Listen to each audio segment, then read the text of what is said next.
शिव शिव, शंकर शंकर। जैसे प्रदोष के दिन, प्रदोष काल में जलाया गया दीप, प्रज्वलित करा गया दीप 5 स्थान पर फल देता है। कितने स्थान पर फल देता है? 5 स्थान पर। आप में से कितने लोग हैं जो प्रदोष के दिन दीप लगाने मंदिर जाते हैं या शंकर जी के मंदिर पहुंचते हैं? प्रणाम आपको, साधुता जाना चाहिए। अपना प्रदोष के दिन, प्रदोष काल में लगाया गया दीपक 5 स्थान पर फल देता है। पहला स्थान, अगर हमको या हमारे परिवार में किसी को काल सर्प दोष है तो हमारा प्रदोष का लगाया गया दीपक कहीं पूजन मत कराओ, वो दीप जलाने से ही काल सर्प दोष समाप्त होता चले जाता है। दूसरा स्थान, पितृदोष। अगर किसी ने कह दिया कि तेरे घर में पितृदोष है, तेरे घर में, कई लोग बता देते हैं कि तुम्हारे घर में, कई माताएं पूछती हैं मेरे घर में बेटा नहीं, मेरे घर में 3 बेटी हो गई, 4 बेटी हो गई, 5 बेटी हो गई, बेटा नहीं है, बेटा नहीं है, तो किसी ने कह दिया पितृदोष है। अब तुम शंकर जी की पूजन कर रहे हो, शंकर जी पे जल चढ़ा रहे हो, शिव की स्तुति कर रहे हो, तो किसी किसी की यहाँ 3 बेटियों के बाद, 4 बेटियों के बाद, एक माता ने तो लिखा है कि उसके यहाँ 2008 में उसके घर में लड़की ने जन्म लिया था, या 2008 में उसके घर में बच्चे ने जन्म लिया था, लड़की ने। उसके बाद फिर लड़की ने जन्म लिया और उसके बाद उसके घर में कोई पुत्र का योग नहीं बना। तब उसने प्रदोष के समय पर शाम को दिया लगाना प्रारंभ करा और 2008 में बच्ची जन्मी थी और अब 2024 में उसके घर में लड़के ने जन्म लिया। 2024 में उसके घर में पुत्र ने जन्म लिया, वो बेटी होगी यहाँ पर कहीं ना कहीं। कितना कितना विचित्र कर्म है, जरा विचार करिएगा कि प्रदोष काल का लगाया गया दीपक, प्रदोष काल, प्रदोष के दिन, प्रदोष काल का जो दीपदान होता है वो सरल नहीं होता, वो सहज नहीं होता। 5 स्थान की पूर्ति करता है। पहला, जम के बोलो, पहला स्थान किस चीज के लिए? काल सर्पदोष के लिए। दूसरा, पितृदोष। कैसा भी तुम्हें कोई पितृदोष बता दे, कितना भी तुमसे कोई कह दे कि तेरे घर में पितृ का दोष है, तेरे घर में ये दोष है, अगर आप प्रदोष के दिन, प्रदोष काल में, अर्थात सूर्य अस्त के समय के 2:45 तक का जो समय होता है, 2 घंटे के समय का, उसके अंतर्गत अगर आप प्रदोष काल के समय में भगवान शंकर को दीप लगाने के लिए अगर पहुंचे हो तो वो आपको फल देगा ही, पितृदोष का निवारण होगा ही। चाहे तुम कुछ करो चाहे मत करो, और पितृ की शांति करा दे। दूसरे नंबर पर है पितृदोष। तीसरे नंबर पर है वास्तु दोष। हमारे घर का, अब एक बहुत सावधानी से श्रवण करने वाला विषय है। यदि वंश की वृद्धि नहीं है, 30 वर्ष शादी के हो गए, 40 वर्ष शादी के हो गए और औलाद है ही नहीं, डॉक्टर ने भी हाथ नीचे कर दिया, टेस्ट भी करवाया, IVF करवाया, सब कुछ तुमने करवा लिया, तो भी औलाद नहीं है, तब आखिरी में एक काम चालू करो।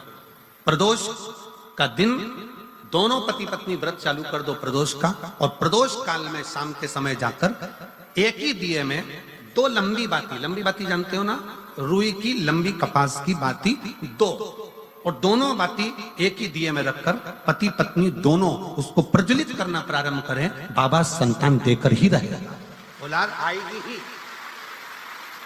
दीप की जो बाती में अंतर आ जाता है, एक गोल बाती में और लंबी बाती में अंतर आता है, बहुत अंतर आता है। पितरों के लिए गोल बाती का प्रयोग बहुत कम होता है हमारा, देवी जी के लिए, माता रानी के लिए, जगतजननी के लिए गोल बाती का प्रयोग बहुत कम होता है हमारा। ध्यान रखिएगा, एक पितृ के लिए, एक जगतजननी जगदम्बा दुर्गा भवानी के लिए गोल बाती का प्रयोग कम होता है, लंबी बाती का प्रयोग ज्यादा होता है। क्यों? क्योंकि हमारे घर की कुल देवी और हमारे घर के पितर हमारे वंश की वृद्धि करें, इसलिए लंबी बाती रखी जाती है, जिससे हमारा वंश बहुत लंबा चले, बहुत उन्नति की ओर बढ़े, इसलिए लंबी बाती का प्रयोग किया। शिव महापुराण की कथा कहती है 5 जगह पर हमारा जलाया गया एक दीप जो प्रदोष के दिन, प्रदोष काल में लगाया जाता है, 5 जगह पर भारी पड़ता है। पहले नंबर पर, जम के बोलते जाओ, काल सर्पदोष। दूसरे नंबर पर पितृदोष। तीसरे नंबर पर घर का वास्तु दोष। हमारे घर में कितना भी वास्तु दोष है, कोई ने कह दिया यहाँ बाथरूम नहीं बनना थी, यहाँ पर शौचालय नहीं बनना था, यहाँ सीढ़ी नहीं बनना थी, वो सीढ़ी वहां बनना थी, ये सीढ़ी वहां बनना थी। तुम पूरा घर तुड़वा के देख लो, उसके बाद में जैसा वास्तु वाले हैं वैसा करा कर देख लो, उसके बाद भी तुमको शांति नहीं मिले तो समझ लेना कि तुम्हारे घर में वास्तु दोष तो तुमने दिखाकर समाप्त कर लिया, फिर भी वो समाप्त नहीं हो रहा तो प्रदोष काल का लगाया गया प्रदोष के समय का दिया आखिरी में वास्तु दोष को भी समाप्त कर देता है और उसमें भी फल प्रदान करता है। काल सर्प दोष, पितृदोष, वास्तु दोष। चौथे नंबर पर 1 रुपया कमाया, 1.25 रुपए खर्च हुआ, पैसा आया गया। ये चौथे नंबर का व्यापार में थोड़े दिन दुकान अच्छी चली, थोड़े दिन बैठ गए, थोड़े दिन काम चला, थोड़े दिन बैठ गए, गाड़ी चली थोड़े दिन फिर बैठ गए, अर्थात हमारी फैक्ट्री थोड़े दिन चली फिर बैठ गए, कहीं ना कहीं तकलीफ, थोड़े दिन खाते थोड़े दिन रोते वाला चल रहा है। तो प्रदोष काल का प्रदोष के समय का दिया इस दुख को समाप्त कर कर रेगुलर एक जैसी सांझी, एक जैसी लक्ष्मी की वृद्धि करते चले गए। प्रदोष काल का। और 5वें नंबर का प्रदोष काल का दिया, प्रदोष समय का दिया 5वें नंबर पर रोग का निवारण का। रोग निवारण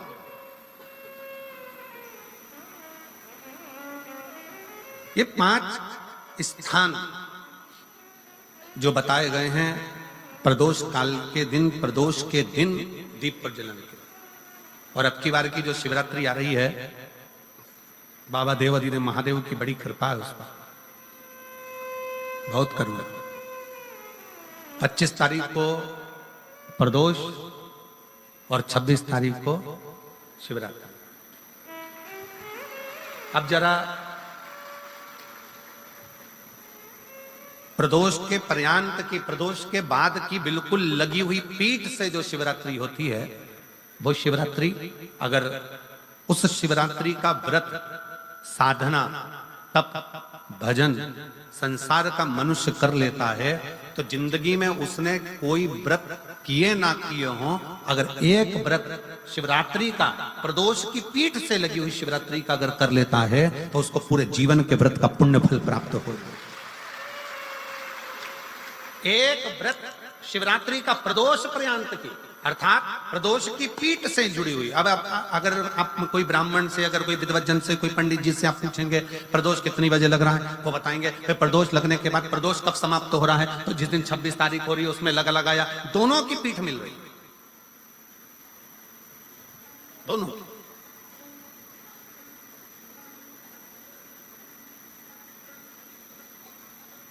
करो व्रत। आपने कितनी भी एकादशी के व्रत करे हो, कितनी भी द्वादशी के व्रत करे हो, कितनी भी चतुर्थी व्रत करे हो, कितनी भी तीज व्रत करे हो, कितनी भी अष्टमी का व्रत करा हो, कितनी भी नवरात्रि के व्रत करा हो, कितनी भी तीज का व्रत करा हो, चाहे दुनिया के कितने भी व्रत आपने करे हो, अगर आपने एक महाशिवरात्रि का व्रत नहीं करा तो कोई व्रत का पुण्य फल आपके खाते के अंतर्गत आ नहीं पाता। शिवरात्रि के व्रत की इतनी मूलता है। पर एक निवेदन है, अगर कोई बुजुर्ग है, कोई बीमार है, कोई बूढ़ा व्यक्ति है, बहुत बीमार है, तो उसको निवेदन है आप व्रत ये नहीं कि 24 घंटे का करो, आप व्रत 2 घंटे का कर लो, 1.5 घंटे का कर लो, 1 घंटे का कर लो, 15 मिनट का करो। पर निवेदन है कि जो बीमार व्यक्ति है वो आधे घंटे, 1 घंटा, 2 घंटा, 6 घंटा, 15 मिनट पर शंकर की शिवरात्रि का व्रत ये विचार कर करना, बहू बेटा नाते रिश्ते सबको कह देना। कोई बीमार व्यक्ति ना वो भी कह दे कि देख बेटा मेरा व्रत है, तो घर के लोग कहेंगे पापा आपकी तबीयत खराब, मम्मी आपकी तबीयत खराब, दादी आपकी तबीयत खराब, आप व्रत कैसे कर रही हो, बच्चे की व्रत, बच्चा कैसे व्रत कर रहा है, तो कह देना मेरा 2 घंटे का व्रत है, 2 घंटे मैं बाबा का नाम लेकर, जल चढ़ाकर, जल का आचमन कर कर मेरे बाबा की भक्ति कर लूं 2 घंटे की, मेरा व्रत पूर्ण हो जाएगा। मैं व्रत कर रहा हूं, आधी में पुनी। तुलसी बाबा कहते हैं थोड़े में बहुत होता है।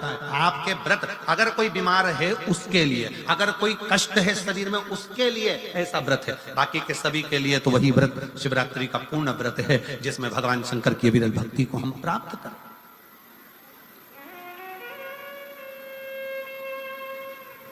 और शंभो शरणे मांगू घड़ी रे घड़ी, दुख काटो दया करीन दर्शन, ओ शंभु शरण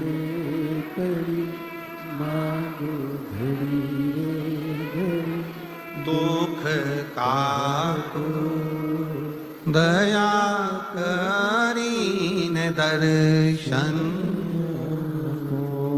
भगवान शंकर की अविरल भक्ति को धारण करिए, शिव तत्व को धारण करिए, शिव उपासना को धारण करिए।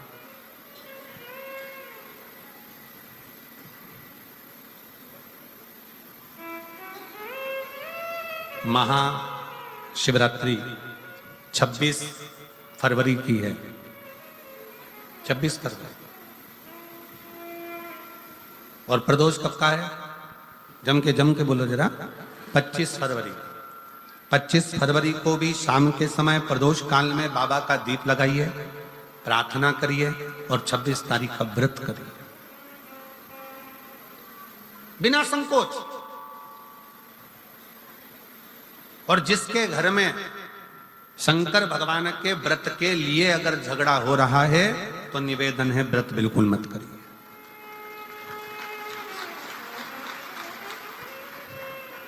पति पत्नी का झगड़ा हो रहा है, पति कह रहा है क्या शंकर शंकर लग रहा है, अपने को शिवरात्रि के दिन शंकर जी का अपमान नहीं सुनना।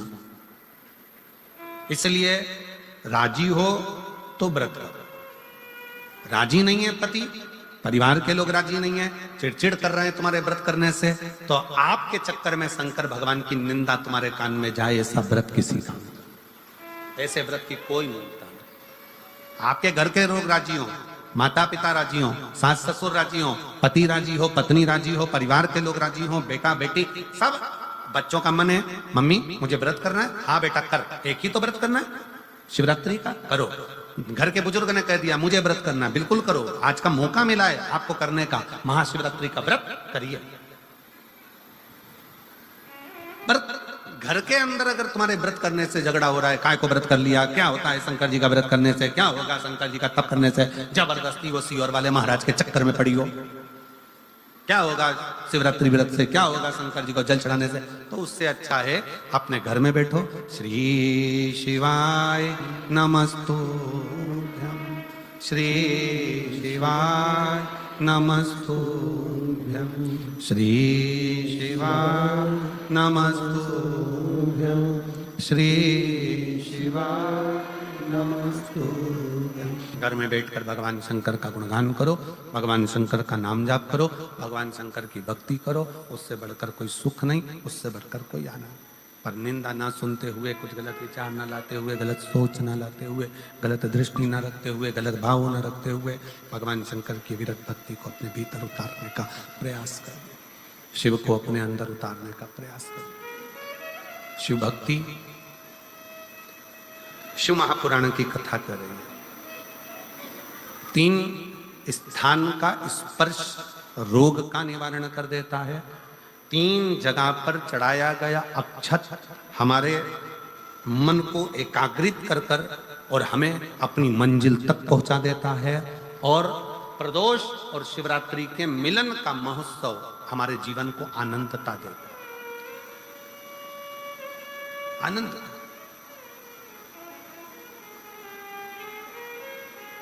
क्या सुख है। आपके यहाँ तो सिरसा वालों को तो बड़ी बड़ी बधाइयां हम दें कि सिरसा की पवित्र भूमि पर तारकेश्वर महादेव विराजमान है। कम से कम 1 लोटा चढ़ाने के लिए, जल के लिए आप हृदय से पहुंच तो जाते हो। यहाँ तारकेश्वर महादेव विराजमान है। तारकेश्वर महादेव बेटा आवाज, तारकेश्वर महादेव जी यहाँ विराजमान है। भगवान शंकर स्वयं विराजित, शिव शिव, शंकर शंकर,